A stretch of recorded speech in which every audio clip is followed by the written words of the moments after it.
Hello YouTube, and welcome to my meadow.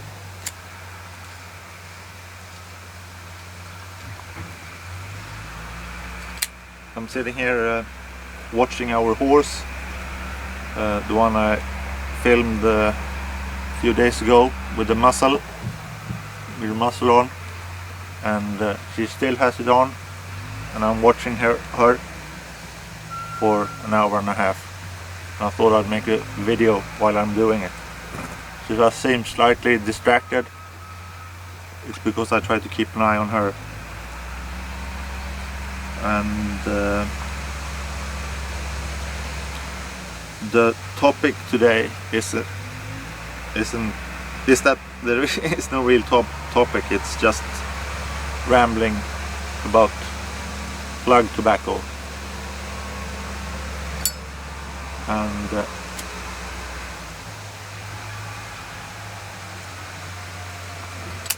I'm smoking a plug today, a plug in the shape of a crumble cake.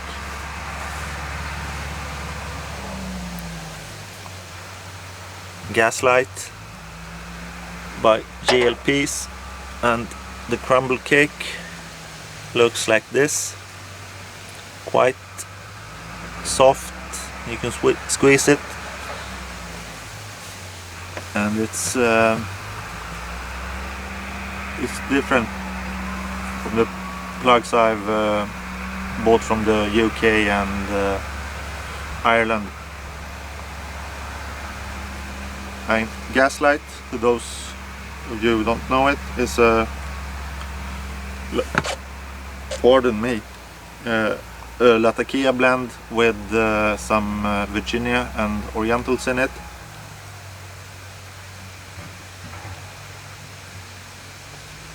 And it's really nice. It's really nice. I'm really grateful that Pipe and Trout sent me some, along with the Warhorse he sent last week. And he added some escudo and a bag of coffee as well. I'm not that keen on Englishes, but this is different. What I don't like about Englishes is that they are I find them dry. They're not sweet enough for me, but this has a nice sweetness to it, and a spiciness as well. So it's a first bowl, but I know already after smoking half a bowl that I'm going to get some more of this stuff. And I'm smoking it in a Bewley's low vat.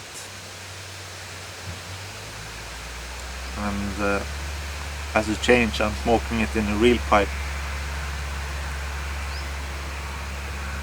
as to smoking in my homemade pipes.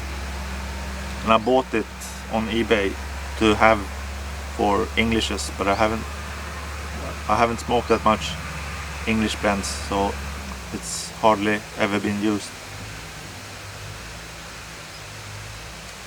But back to plugs. I'm keen on them.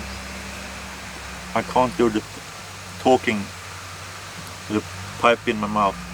I'm keen on them because they taste, I think they are richer and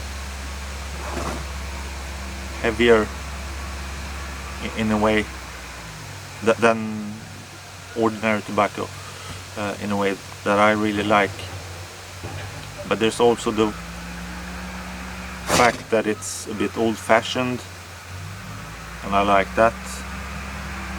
And I also like that it takes a little time to smoke the plug. You can't hurry it. It has to take a little time. I mean, pipe smoking, you can't do that in a hurry. And if you got plug in your pipe, it takes even longer to smoke it. and that goes well with my wish to use the pipe as a means of slowing things down. So that's a little about my fondness for plugs, and it's a fondness that cost me,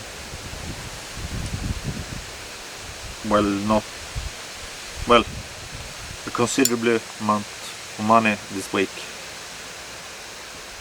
If you look to what I had, I bought some tobacco, and the price I paid per package was quite expensive. It was quite high.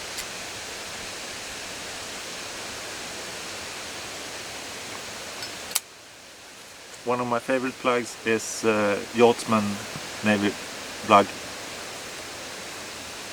and I've only found one seller on the internet, and that's James Fox in Dublin. And for some reason I was googling it this weekend, and I found someone else selling it for about half the price that they asked at James Fox. So I placed an order, but then I got the reply back that they didn't have it any longer, that it had been discontinued, and they hadn't updated their website. And that got me worried, because I've only got like 20 grams left, and I like it, and I'd like some more. So I ordered 150 grams from James Fox, and with the postage it was quite expensive.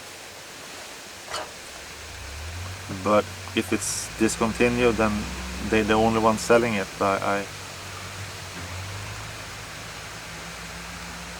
didn't have much choice other than not buying it, and I wanted to put some in my cellar.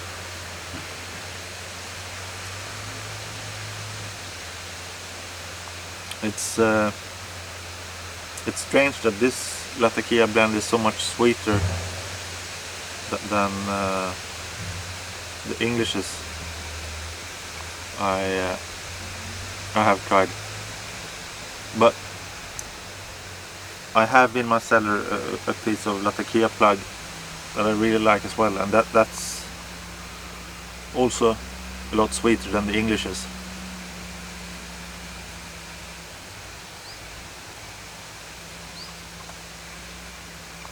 So I'm all into plugs right now, but there was a time when I that I looked down on plug and pipe smokers, smoking plug, and I blame it on my ignorance.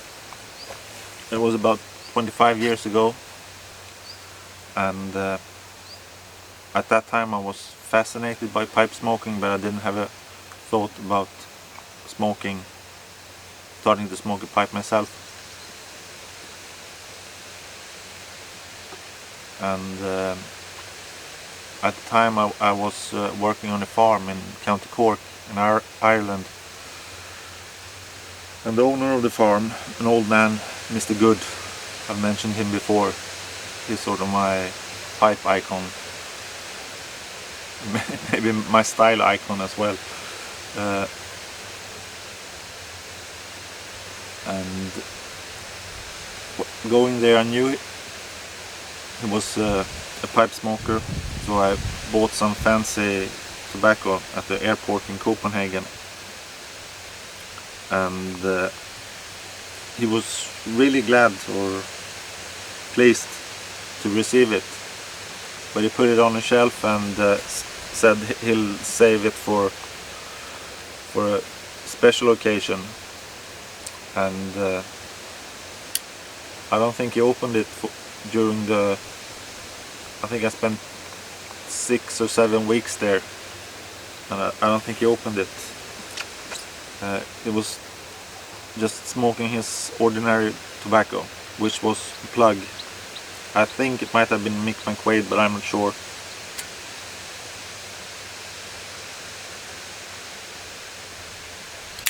I like to think that it was Mick McQuaid, because that's one of my favorites.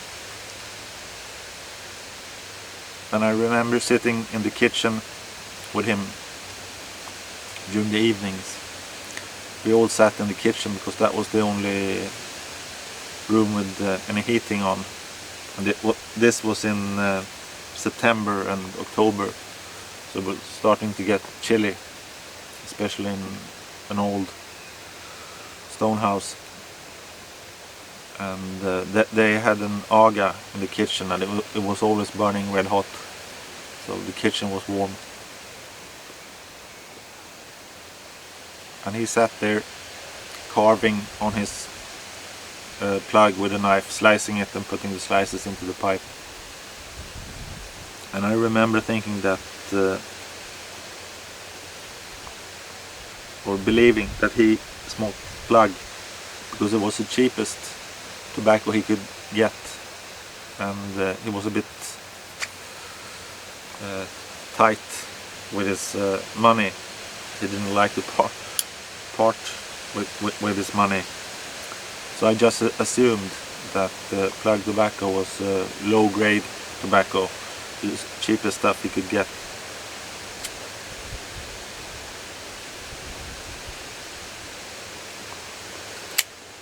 And I remember thinking that this farmer, who was reasonably wealthy, owned quite a big farm. Couldn't he get himself decent tobacco to smoke? And now, 25 years later, I realized that he was actually smoking, or probably was smoking, a really decent tobacco. So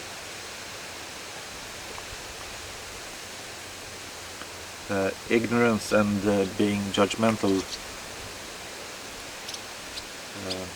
sometimes gets me wrong. Well, I suppose it gets all of us wrong.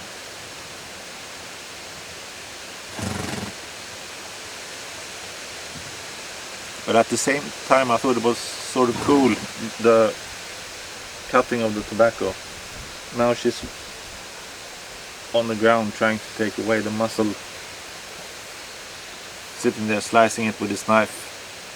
I can't slice my plug like that. I have to put it on a flat surface and cut it with a sharp knife. Now one of my sons is here with a friend, and I'll try to continue as nothing has happened.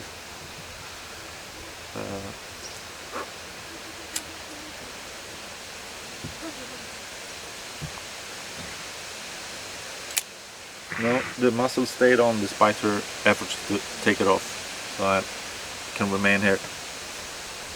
And what else did I have to say on the subject of plugs? Not much, but I've got a story about Mr. Good. He lived on a farm, and I stayed with him and his wife on the farm out in the sticks. And once he was going into Kinsale, which was the closest town, really nice town by the sea. So if you ever get to County Cork, visit Kinsale, because it's well worth a visit. But he went there for a meeting. I think it was the Mason's Lodge or something like that, and he brought me with him, not to the lodge but to Kinsale, so I could go out and have a pint and enjoy myself. And I did. I had several pints and listened to some Irish music. And at around 10:30 I met up with him at his car to get a lift back home to the farm, and then I realized that he too had a few pints, because he was going all over the road going back, and it was a good thing we were out on country roads, no traffic, so we made it home. And yeah, I'll let that be the end of my story today. So thanks for watching. Smokes Unplugged. Take care, and I hope to see you soon again. Bye.